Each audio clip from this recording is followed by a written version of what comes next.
క్రైస్తవులకి ముస్లింలకి ఉండే ఓటు హక్కు రద్దు చేస్తారట.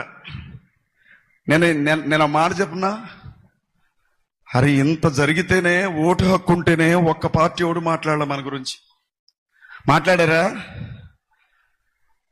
సరే, బీజేపీ మాట్లాడలేదు అంటే మనం అంటే పడదు అనుకుందాం. బీఆర్ఎస్ మాట్లాడలేదు అని అంటే పోనీ వాళ్ళు కూడా పర్వాలేదు అనుకుందాం. కాంగ్రెస్ ఏమన్నా మన కోసం మాట్లాడిందా ఒక్క మాట? ఆంధ్రాలో సరే తెలుగుదేశం మాట్లాడలేదు, జనసేన మాట్లాడలేదు, బీజేపీ మాట్లాడలేదు అంటే ఓకే అనుకుందాం. షర్మిలారెడ్డి గారి భర్త పాస్టర్ గారే షర్మిలారెడ్డి అమ్మన్నా నోరు తెరిచి కాంగ్రెస్ పార్టీ అధ్యక్షురాల హోదాలో ఒక్క మాట మనకు మద్దతుగా మాట్లాడిందా?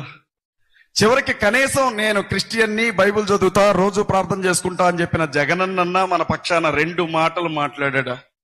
పిచ్చోడు పిచ్చోడు పిచ్చోడు అని మనం అందరం ముద్రేసామే, ఆ కేఏ పాల్ ఒక్కడే కొట్లాడుతున్నాడు ఇవాళ.